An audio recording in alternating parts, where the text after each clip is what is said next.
committee that has been working over the past many years to really try and center racial equity and social justice. And for the past almost 2 years now, AASHE's been engaged with a number of different consultants to really have racial equity and social justice centered in everything that we do. Because far too often there has been the misinterpretation that racial equity and social justice is separate from our sustainability work, when in fact we see this work as fundamentally interconnected. So that's really the platform that we have today, and we have a great slate of speakers. So joining us today, we have Duncan Smith, who is the Assistant Vice President and Dean of Inclusive Excellence and Community at Swarthmore. Welcome, Shay. We also have Terryl Ross. Welcome, Terryl, Assistant Dean of Diversity, Equity, and Inclusion at the University of Washington. And we have Joy Polanco-O'Neil, who's Assistant Professor, Inaugural Director, Educational Sustainability at the University of Wisconsin-Stevens Point.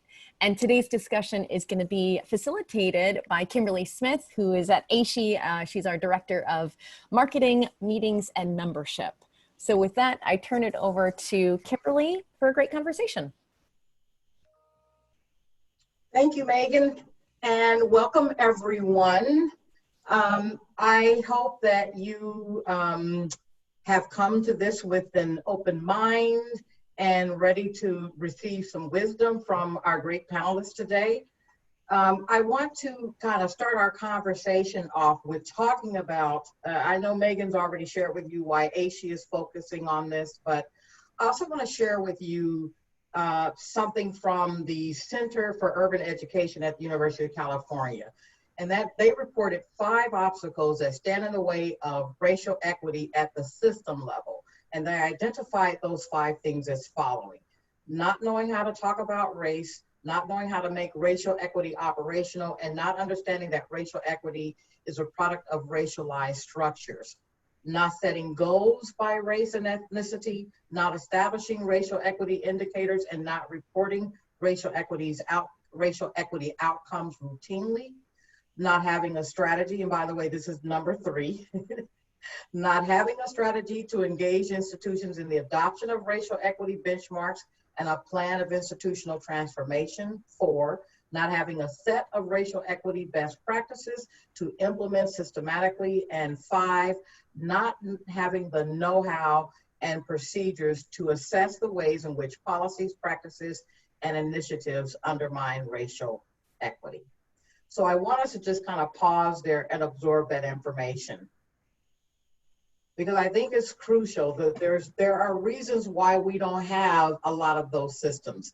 And so I want to start our conversation off for the panelists, Joy, Shay, Terryl, with maybe just, let's start at the basics, identifying the problem and understanding how does higher education as a sector, as individual institutions, how do we perpetuate systemic racism and injustice? I think, you know, for those of us who have been students of understanding racial equity and social justice, one of the things we know is that we must first be able to identify and describe the issue before we can begin to dismantle it. So I want to pose that question, and maybe I'll start with Shay.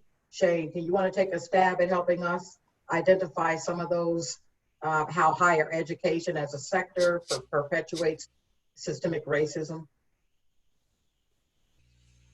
Like I'm back in a class again, back in a lecture. I got cold called. You know, I think there's so many different things. I think as soon as you started talking about that, it reminded me of that book, Ebony and Ivy, and it is basically Ebony and Ivy, Race, Slavery, and the Troubled History of America's Universities, and it's by Craig Stephen Wilder.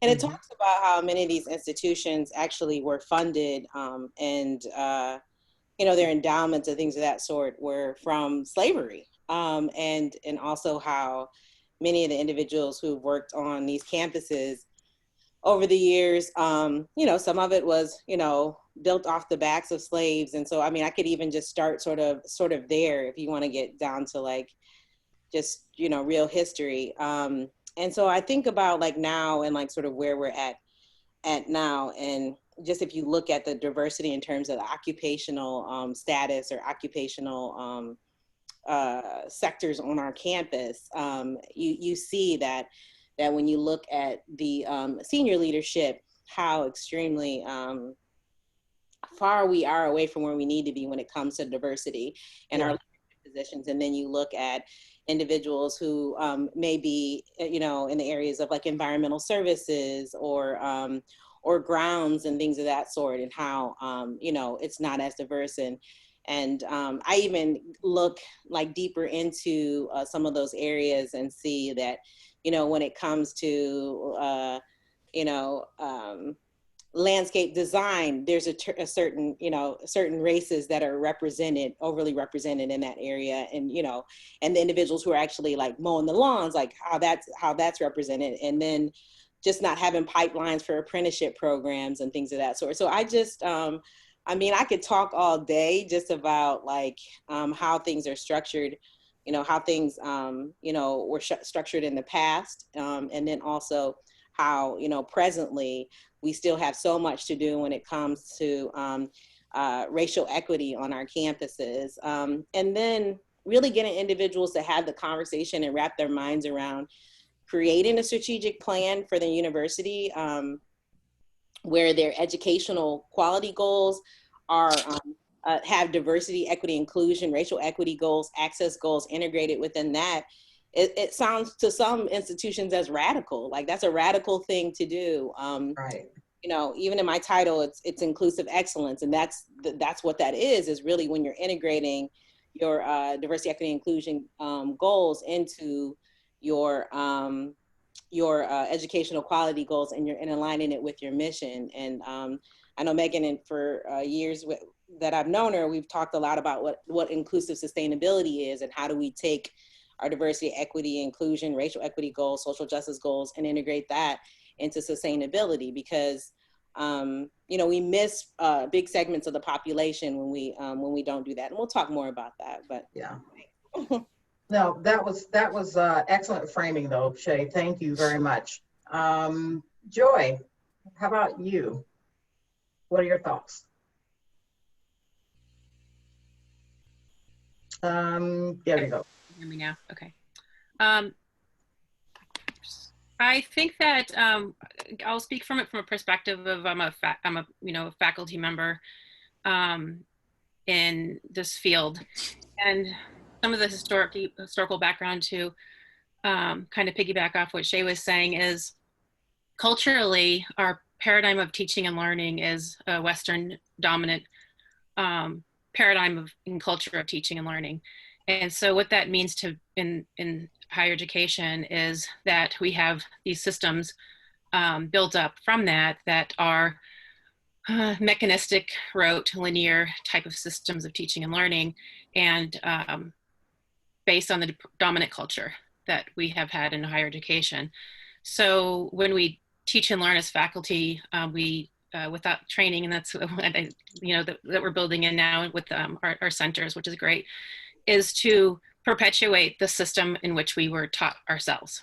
So that's sort of, to me, I keep hearing now too in recent, right, is the systemic issue.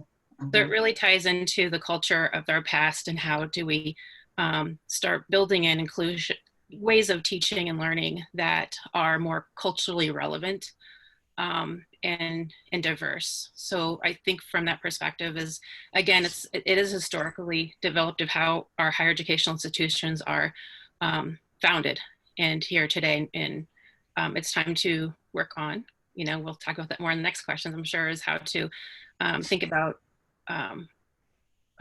shaking that up a little bit. Yeah, absolutely. Thank you for that, Joy. Hi, Terryl. Hi, everybody. I don't think I can really, you know, add a whole lot more than what the two previous people said about. I thought they gave great answers. But, you know, I've been involved in higher ed. Actually, I just did the math for 43 years, and that's a long time. And what I can say is that my whole time in higher ed, people like me, and I was doing it obviously before diversity was a field. was multiculturalism back then, Right. and so on. And I've actually been part of the group of people that have actually helped make this a field. And I think that we're entering a new phase, because I think that from now on, for the rest of my life, I won't ever have to answer that question again, because we no longer have to. One of the things that people in power do is they want people like me to prove that these problems are here. So there's a new term that we all know because of COVID, and it's called pre-existing conditions. And I think if we just acknowledge that higher ed has some pre-existing conditions against diversity, they have pre-existing racist foundations, and we all just acknowledge it, and we don't have to spend a whole bunch of time defending it or proving it. And you know, I think it's also interesting. Higher ed is one of the two holdovers from medieval times. Higher ed and medicine are the only two holdovers that we have. And it's probably time for us to work on this one and to fix it. And then the third thing is that we have this term for a lot of Black institutions, historically Black colleges and universities. How about if we start calling the other campus historically white institutions? Right. So a lot of what we can do now, we have the power to change the language, change the narrative, and change the center of the discussion. That's very well stated, Terryl. In fact, I was reading in preparation for these AASHE discussion series. I was reading and came across a report by the Pell Institute for the Study of Opportunity in Higher Education, and it was some other folks along with them, like the Alliance for Higher Education and Democracy at the University of Penn, also known as Penhead.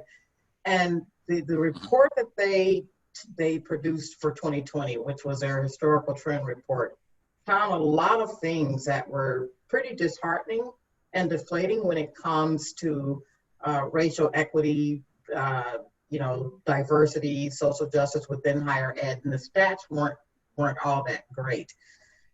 But for today, and I kind of want to make sure I bring this home for folks who work in sustainability, because I think that's mostly what our audience is. They're sustainability professionals in higher education. What advice can you guys give for the folks who are on this call today, how they can, if their institutions have not started any kind of program, initiative, or anything to start tackling racial equity, what advice can we give them? And I did create a few questions for our poll that I'd be curious to see what the response is, and maybe we should ask folks to answer those few questions first before our panelists answer that question, because I think we might be surprised at the responses, maybe not. Megan, can you go ahead and share that? It has been launched. I know you can't see it, Kimberly, but it's been launched. Yeah, thank you. And if you guys can take that poll real quick, we'll get your responses. I'm particularly interested in the first two, the one about whether or not your institution has created any kind of special program around racial equity and social justice.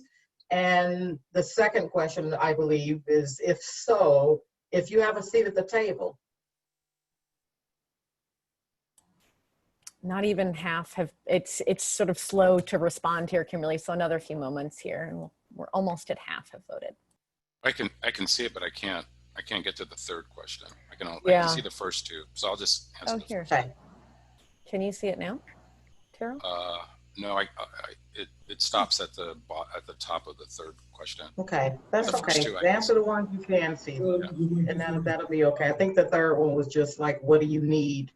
Okay. What kind of things do you need to help you be able to address this on your campus? And you can just scroll down that list. It's scrollable.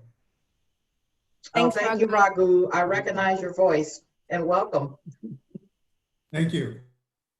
And maybe while we're waiting, Kimberly, a note too that we likely, in addition to having sustainability staff on the call and as part of our community, but faculty, students, any member of higher education community, Right. really is a part of the AASHE, the larger AASHE community. So Yeah. Kimberly, how about this? We're getting closer to having everyone participate, but starting to see some trends. You want me to read out the results for everyone? Yes, I was going to say, share what we have so far. I'll keep it open for now, just while we have a few other folks filling it. So the first question, has your institution created a special committee, program, or commission to address racial equity and social justice? 77% have said yes. Only about 8% said no, and 15% not sure. So some good learning there. Number two, if so, do you have a seat at the table where the discussions are occurring? 34% said yes, 66% said no. Number three, do you feel comfortable addressing issues of racial equity and social justice in your work? 70% said yes, about 30% said no. And the fourth question, what do you need to help you become or feel more proficient in addressing RESJ in your work? And it looks like this is a multiple choice. It looks like the top result here is example of successful initiatives. The second from the top, RESJ templates, the how-tos. Third is more RESJ training. And the last, only about 8% is other. So I'd be curious to learn what the other is if you want to put it in the chat if folks have ideas. But those are the results.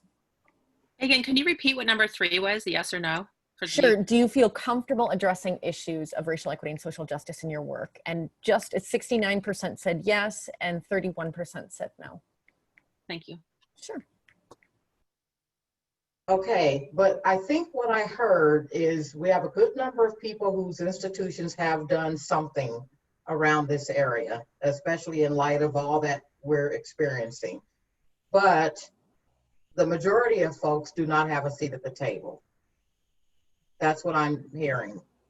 So I'd like to hear from our panelists. Help us understand, if you can, why, number one, why it's important to be at the table. Number two, how we can get there. And I'll leave it to whomever wants to go first. Maybe that's a Joy question first. Maybe yeah, you probably see me thinking really hard about this because I have some thoughts on it. Well, I think there's two things when I think about this question is from a administrative staff and faculty and perspective of what we have at our institution versus student services are really important. So from my perspective, I've been higher ed for 18 years. So not just from my own institution, which I've been here for 4 years, but overall, it seems, again, this is just my experience too, that there's more support services for students, which is really great. A lot of, more support services for campus events and organizations for these areas within institutions. I see less to none at regarding the support system for faculty and staff. And I think the linkage between those two is again, it kind of goes to the second question or the third question is or the second one, if a faculty or staff member has a seat at the table, is it the table to advance these areas within our student services or as a system of our higher education as a whole? So anyway, that's sort of, I get more questions actually than answers probably as far as that goes. And the seat at the table, I think it goes back to, again, really quick on the cultural underpinning of what higher education system is. Again, a little bit of potentially a hierarchical structure, and to see if we can work on ways to be able to have access to those conversations, whether you are a upper administration person or a on the grounds, person in the mix. So I'd be curious actually to hear more answers on that, but I do definitely, it's more questions that I have of how to bridge those two. I think bridge the understanding of what we have going on as far as working together within these layers of roles that we play in higher education to serve our campus as a whole. Yeah. And I thank you for that, Joy. I think it's okay to have questions. That leads to understanding. So I think probably all of us have a ton of more questions once we start digging into this. Terrell, you want to share your thoughts? So can you say the question one more time so I make sure I have it right? Sure. So trying to get an understanding of one, what our community can do to, number one, make sure they have a seat at the table, and then what was number two? There were two. If they're not if they're not at the table, how do they get a seat at the table? And when you say our community, which community is that? Sustainability professionals. Okay. So what I would say is that there are professionals in sustainability, and we're talking about the campuses that actually have the professionals. But then there's people who care about sustainability, and it has nothing to do with their job title.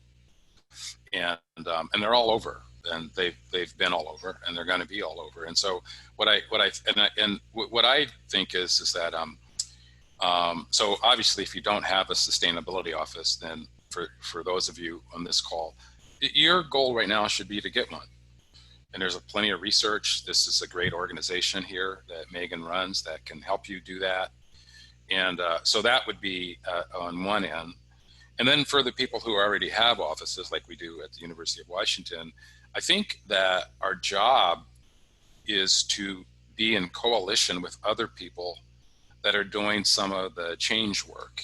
And so we're going to talk about that later, what we're doing here on our campus. But so I think, I guess to conclude what I'm saying is that there's a continuum from campuses that have very little of this formally to campuses that have, very formal. And then there's all the stuff in the middle. And whatever we can do to be in coalition with all of them with the same information, I think that maybe Megan, AASHE should maybe come up with like a checklist of best practices and have like 3 to 5 levels. And if you're at this level, what does the best practice look like compared to that? And I think that would be really helpful. Okay, thank you for that. I think that's part of what our DEI committee has been focusing on, is understanding, what kind of resources our community needs. So hearing you say that is definitely, Joy's on the committee, so she's hearing you say that, so we'll make that happen. Thank you, Terryl. Shay, share your thoughts on that. I mean, in terms of our folk at the table, or I mean, you're asking the question, are individuals actually at the table doing this work of sustainability, professionals at the table? And one of the things is I was really shocked when I was at the University of Michigan for over 20 years at different schools and colleges, and have been doing diversity, equity, inclusion work and consulting across the country. And I never ever thought about sustainability being separate from the work that I do. And maybe it's because I started off as a diversity officer in the School of Public Health, where we talked a lot about the environmental determinants of health and things of that sort. So that, made it very clear to me early in my career that that I had to have a close and synergistic relationship with individuals who are doing sustainability work on our campus, or our School of Natural Resources, and folk who are sort of approaching this work. And it was sort of a part of the culture of an institution that I was in, even if they didn't articulate it that way. It was doing that in practice, right? And so, and moving out to doing this work at Swarthmore, we myself, the sustainability director, and another department do organizational change work together. So again, I'm back into a situation where it just naturally, we were all at the table together, and it just, it made sense. But when you start digging deeper into the work and really getting people to understand like how much it's integrated, then it becomes a different story. When you talk to students about why it's important for us not to just think about sort of how we sort our trash or what we do with our recycling, but like how this impacts one of your classmates' communities directly, like that's when, you know, the stuff gets real. So for individuals who are not able to be at the table, or it's never really been thought of as of you being at a table who's handling racial equity or social justice work, your work is so closely integrated to that, and so much a part of that, that for you not to be there, it should be that someone is like, that your institution will look at it as that's glaringly absent, and that is like a huge missed opportunity. So really trying to make those connections clear to people, I think, is something that's important. Well, to follow up on that, Shay, you just hit on something that is just enormous. And I want to dig into that. I want to dig into this connection between sustainability and racial equity and social justice and all the other issues. Because I think that is inherently one of the problems with our community, is that if they're not at the table, it's probably because we're not seen as being the ones who can address those issues. But for example, racial equity and social justice is inherently part of sustainability. So help us understand the connection. And I'm asking that for a specific reason, because I think part of these conversations that we're doing is so that our community can understand that racial equity and social justice and all the issues involved in that are part of the work that we have to do as sustainability professionals. It's not just a focus on the facilities, for example. And I think that so much of our work has been with a lens for that now that here we are in the midst of racial equity and social justice having the limelight, that some of us are feeling ill-prepared to be able to tackle it on our campuses. I mean, I think the issue is, especially when you think about all this work and everything that's going on in the world, people feel like you have to lift up one issue and everybody else has to wait their turn. Right, yeah. Quiet, like we're not talking about gender right now. We're not talking about sustainability right now. We're not talking about this right now. And I think, you know, where we get lost is at the intersections or the interconnectedness, and about how all of this is important, and people can't wait their turn. We need to address these issues together, right?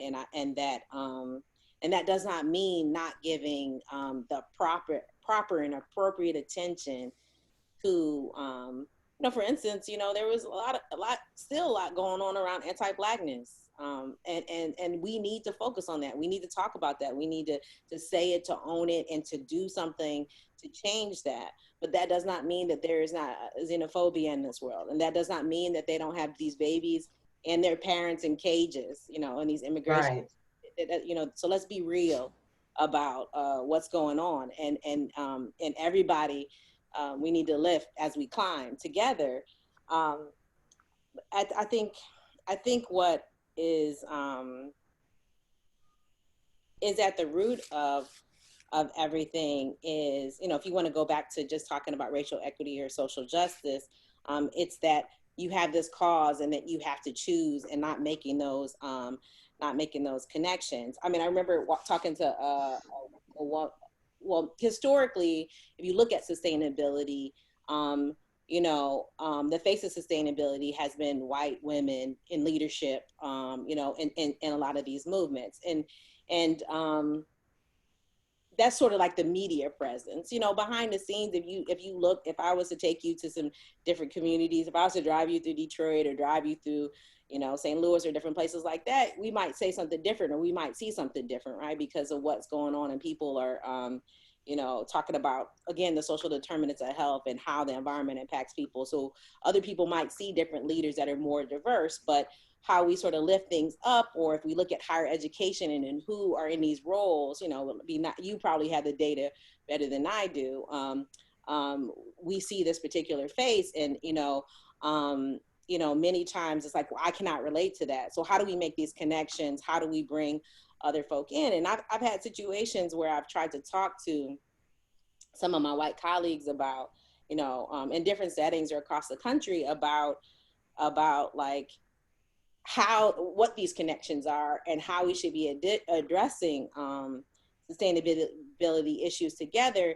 And one of the things they've said to me is like, no, this is like the issue. Like, you know, Yes.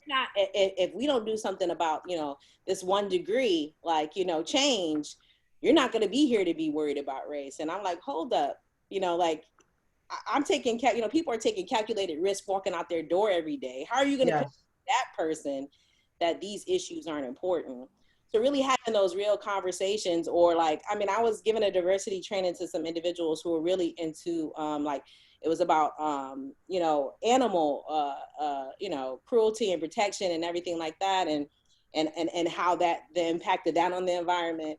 And, you know, talking to them about racial equity, because they asked me to come in and talk about that.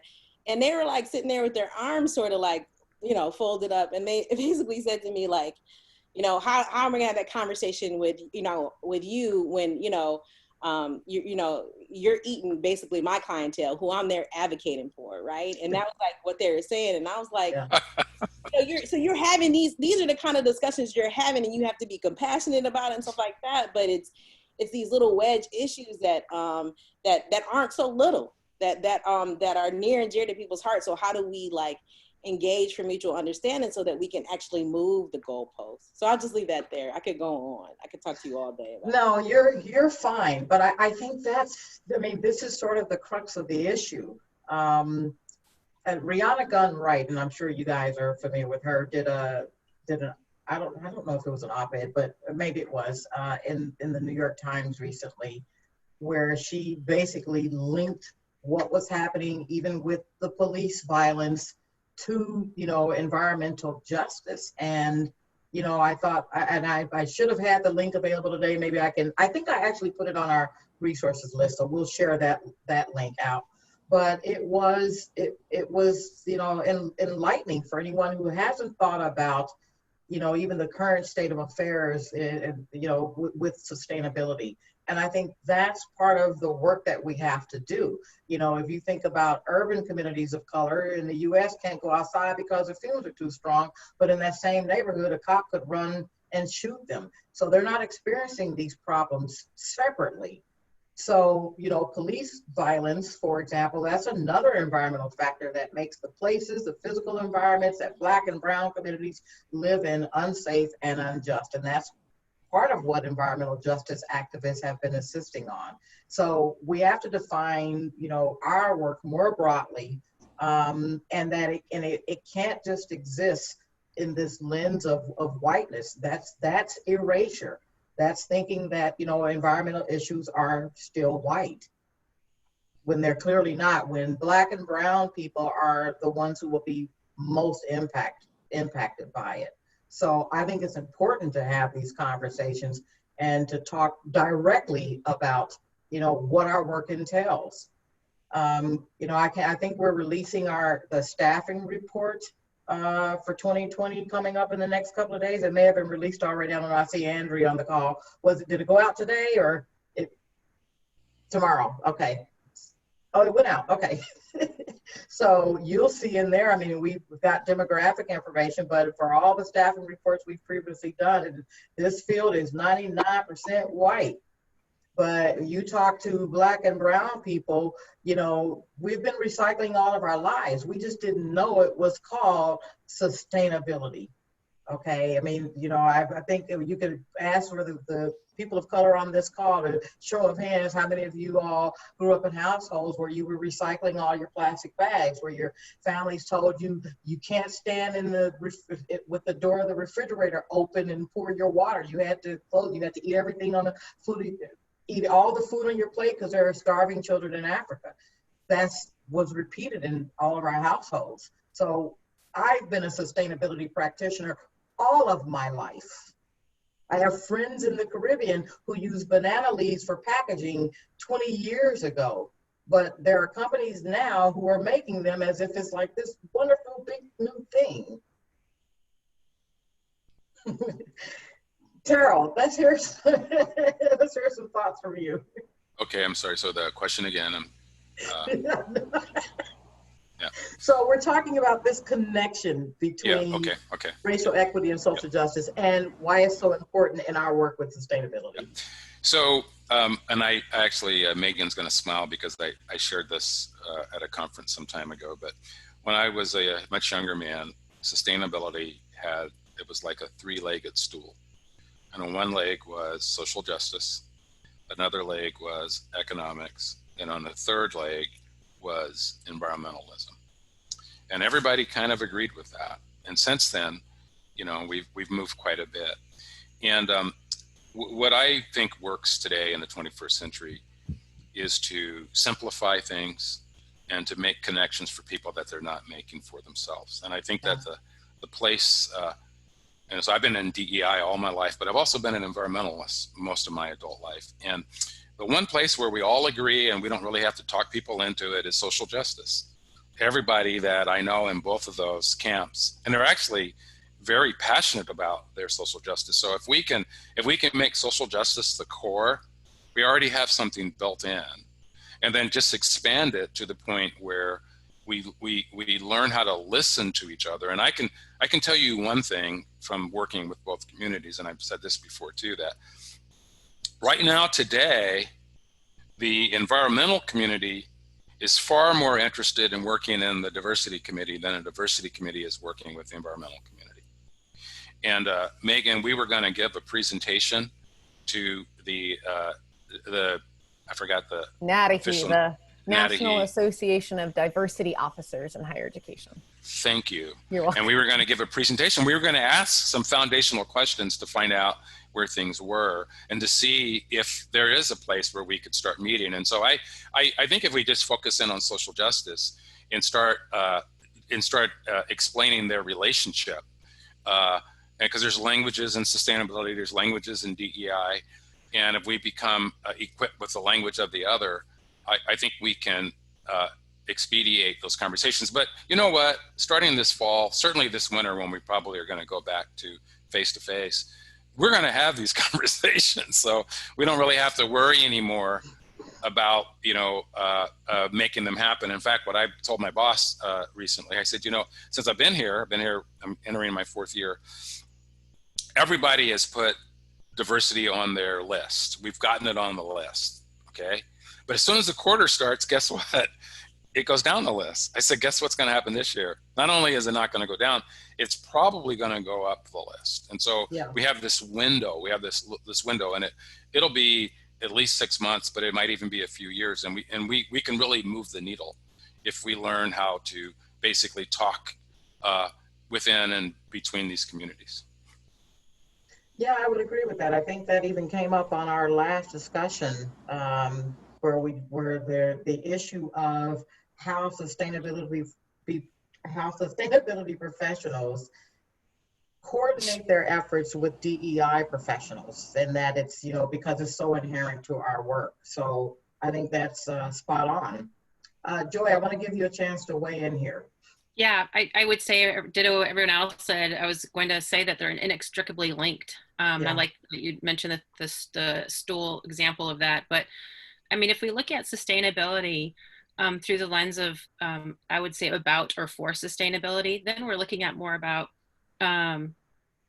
those practices, and within all that is sustainability and justice.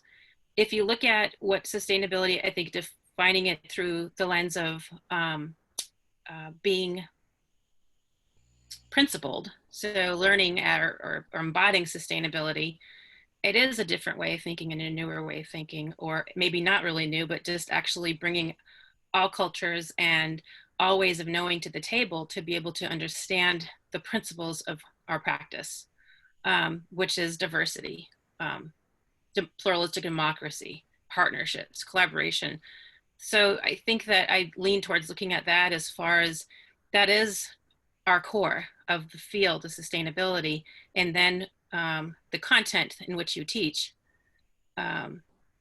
is there. And then I agree with Terryl too about social justice and equity and racial equity being at the core. And I know we have this controversy too with environmental ed and sustainability ed, right, in DEI as well, where it is sort of a competition, and it's again back to the system of higher education and potentially the system that we're in of more of a competition as opposed to collaboration. Having I started out my career as an environmental scientist, environmental science professor, and did that for my first like 15 years. So every time I was undergrad, students would leave the course very much in a doom and gloom scenario of pointing fingers and mostly at the environment. And, in the chapter of Environmental Science 101 textbook is a section on socioeconomic or disparities or poverty, gender. It's a chapter, but really if it's woven in and inextricably linked in threaded throughout, then even our curriculum could be more holistic in understanding some of these issues and that we're facing. So that's sort of was my moment of, wait a minute, we shouldn't be leaving with students in this, the scenario of without the solution, or again, compartmentalizing what the real issue is into a chapter or a subject or a initiative on campus, and really weave it in throughout. So that's Okay. what to say about that. Yeah, that's helpful, Joy. Thank you. You made me think of a question, and which is, do you think that we have to be anti-racist in our work? Mm-hmm. And that's really for all of you all. I think being an anti-racist is a relatively new term, in recent years. But is that essential for being successful in the work and achieving the goals of sustainability? Can I jump in? Or I'm sorry, go ahead, Terryl. My short answer is yes. And once upon a time there was a term in our society called slavery, and there were a lot of people, and they had a name for people who were working against it, and they were abolitionists. Correct. And I think that I think people can do, and the greatest thing that we need to do is we need to make the intersectionality for people. But I do think that right now it would not hurt anyone to have one of the linkages be anti-racism. And so for those people who don't know, and it's not a new term, it's actually been around most of my life. It's a new term for a lot of people, but not for everyone. Yeah. And it's now a mainstream term. Yeah, exactly. It is a mainstream. That's what I meant by new. Yeah, and I know what you meant. You meant. Yeah, we're together. We got this. I got you, Terryl. Yeah.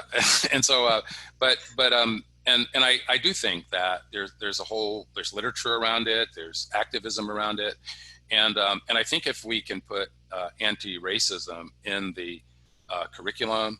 And so we're getting ready to do a diversity action plan for our college. We have a really short deadline. And one of the things that we're looking at is actually having anti-racism in the plan. And if I could give advice to everybody here, that once you put stuff into plans and into policy, everyone after you has to follow that. And so I think we should all learn what it is. AASHE, maybe we can do some work on that, to have workshops on anti-racism, what it is, what it isn't, and people who are interested in it, books to read, and then start a conversation where we can start connecting it to other types of isms down the line. Right. Yes, Terryl, spot on. Shay, I think you were going to say something, or was it Joy, one of you? But I want to give both of you a chance to speak, and then we're going to take some questions. It was Joy, and then I'll go. Okay. Yeah, I couldn't agree more that we need to build that into our way of working and all through our systems. I just want to challenge I think I mentioned this maybe in our DII last meeting. Kimberly, and I think you were there too, but I was talking about sometimes it's, if you're underrepresented or minority in an institution of any sort, it's not always an easy thing to do, and it does take so much risk. So I guess it's the character or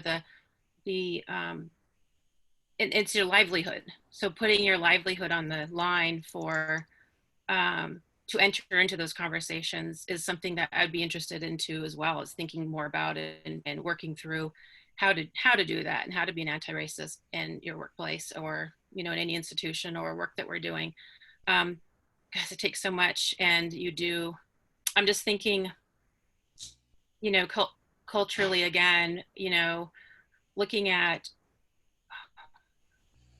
it's so easy to say that you want to do it, but if you look at it, what you're up against as an individual, we don't know our stories that really prevent us or hinder us from being able to speak out or to take that practice. I was born, I'm a first generation Mexican, Polish Russian American. My parents are from 3 different countries, so it's highly multicultural, my family.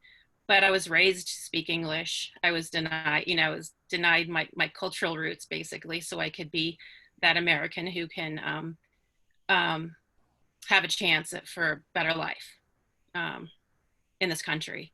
So to actually do what I'm doing now, and even talking, is something that I was told not to. I was trained to, you know, speak without an accent, those kinds of things. So I'm even shaky now just saying that, because I'm speaking my truth.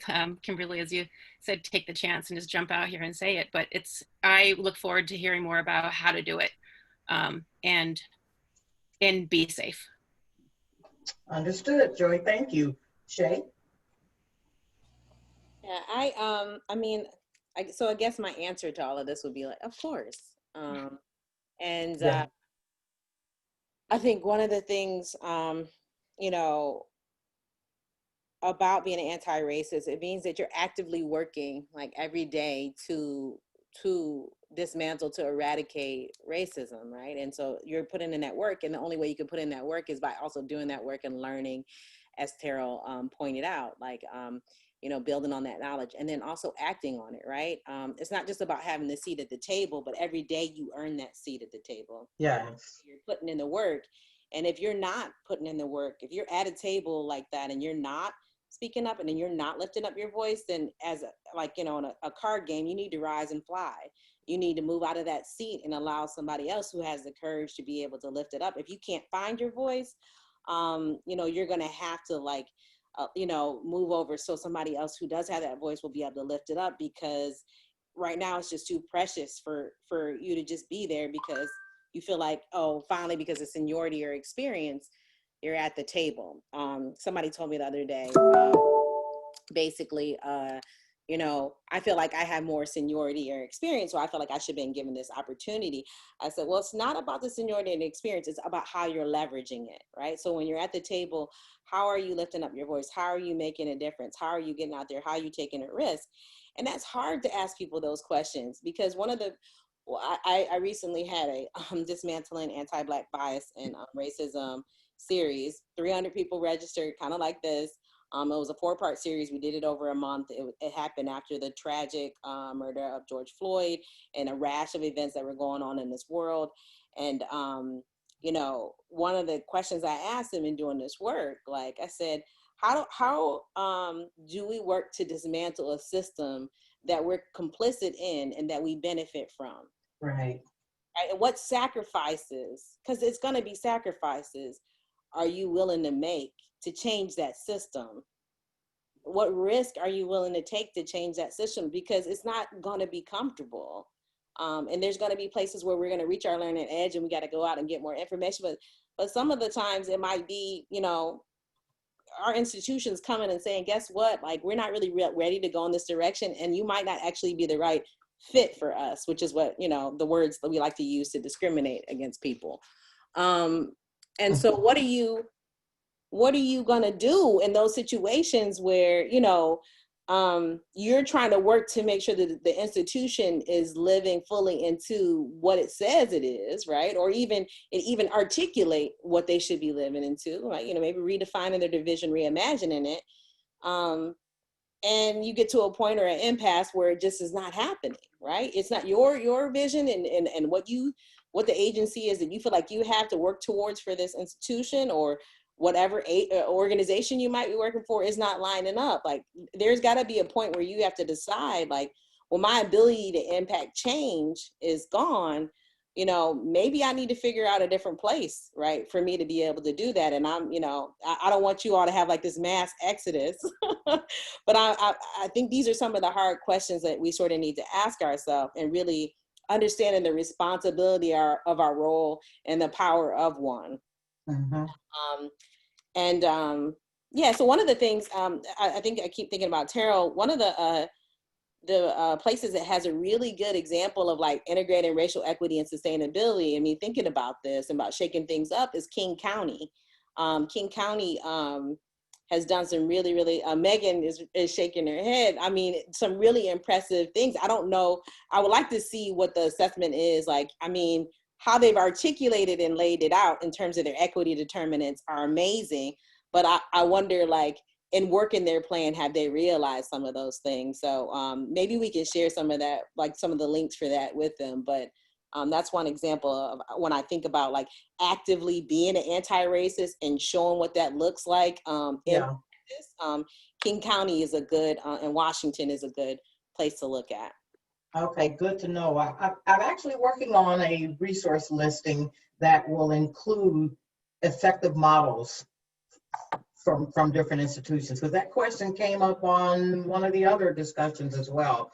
So I sort of took it on myself. It'll wind up being an open source document, but I wanted to get some successes out there. I mean, I read in our bulletin today, University of Kentucky is partnering with the NAACP on curriculum. I mean, so I think, you know, while we haven't seen all of the, you know, the end result or the outcomes yet, but the fact that some institutions are taking some big, you know, some big steps and just doing things outside of the norm, I think is good for us to see.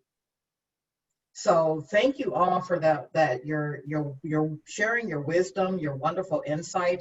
I'd like to spend the last few minutes of our program today taking some questions from the audience. Nakia, am I to take the ones from the chat? There's a bunch, Kimberly. I've been reading. Oh, there's a bunch. Do you want me to, maybe I could try to summarize. I think a lot of folks here are very interested in some specific examples of and Shay, you just spoke to like King County, and our dear friend, our rest in peace and power, Patty Southard passed away, but she led a lot of their efforts there.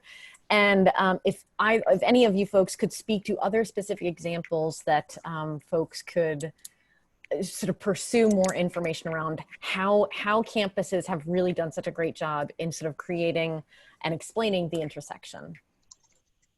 So on our campus, this will just take a minute. We did a summit, I think a week or two ago, and it was open-ended, and we used Zoom, we broke people into groups, and each group was to look at social justice from a sustainability lens, and they were to look at it as from a racial justice, that's the term we used, lens, and come up with one idea for each to address it.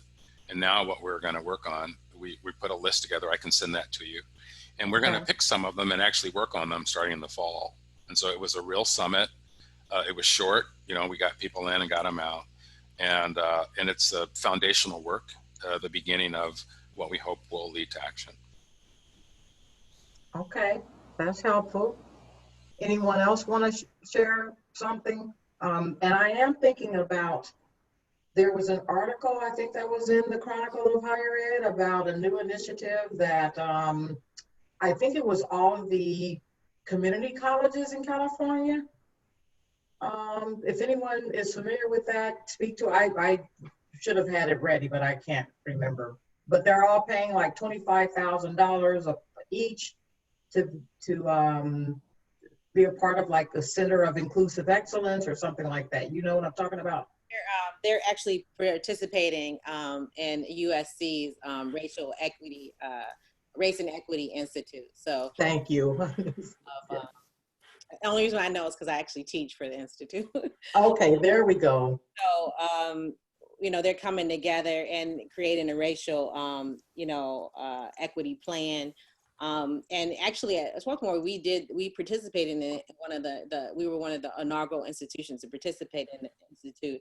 And as I think about sort of like the King County planner, I think about sort of the work that we're doing. One of our racial equity goals was around sustainability and making sure that in our sort of presence in the communities that we serve and working closely with them. And then also like you know, the relationships we were building, that we were really looking at sustainability specifically and honing in, looking at like how we engage with folk from a racial equity lens and sustainability. And I think that has really helped to build our work out, and it also helped us to be in a better place with some of the stuff that's going on in the world now, because we weren't in crisis. I look back at my application, and I remember saying to them, like, they were like, why now? I was like, why not now? We're not in crisis. You know, we can really think about this. We can really, have time to spend on this.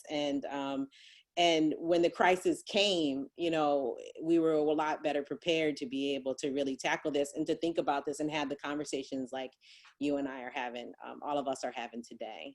So really laying out those goals for your institution, or even talking to them about integrating that into their strategic plans, I think is something that's important. And it's a living document. As Terryl said, that you can always go back to it, but you can also make enhancements over the years and sort of see how you're pushing the needle. We could talk a little bit more about that later. Yeah. No, I think that's excellent. Thank you for sharing that, Shay. All right, I want to take a question from one of our participants. Rachel Kornhauser is asking, do you think looking at sustainability in the view of the UN Sustainable Development Goals can make social/racial justice and sustainability connections clear?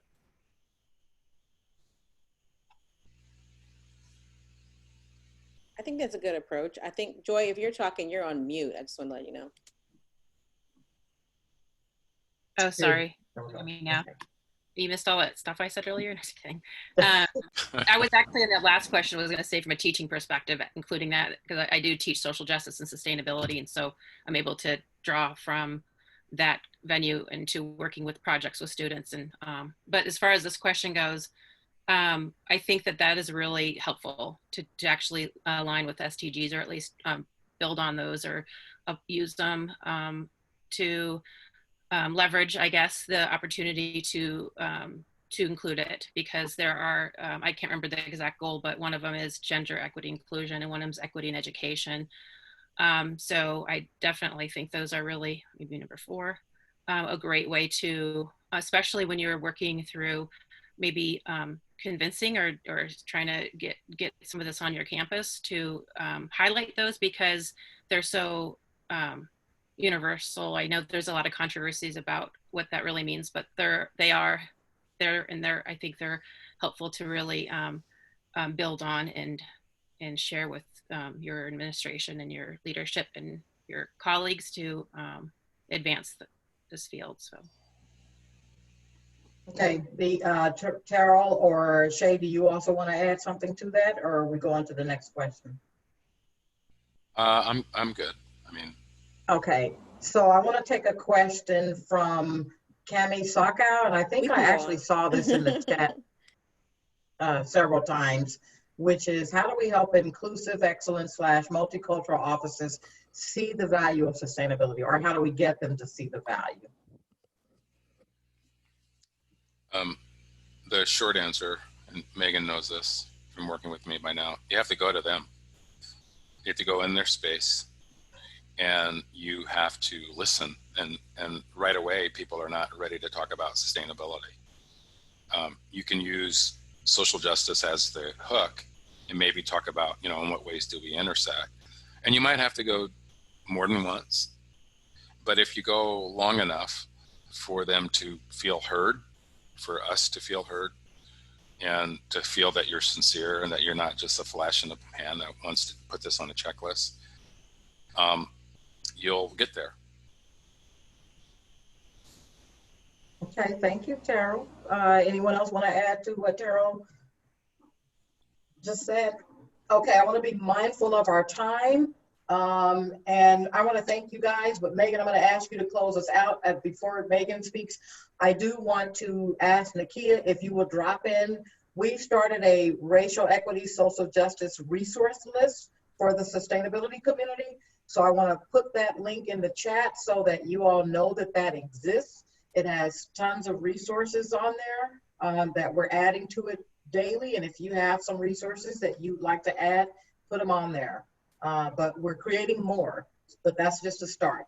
Megan, can you bring us home, please? Yeah, and I'm really hoping to catch people before folks start signing off because first of all, many thanks to Kimberly for facilitating today, for Shay, for Joy, and Terryl for participating, for sharing your expertise, your wisdom, your guidance. I'm so grateful. And I would also like to thank everyone for showing up today, all of our participants. I'll remind you all that we have another discussion next Tuesday as part of this discussion series. And I would also challenge everyone that part of our opportunity here is not just to get additional sustainability change agents. Part of the issue, if not the question that this series is asking, as AASHE is a primarily white organization serving a primarily white community, is how are we showing up to support anti-racism work? How do we support anti-racism work on campuses?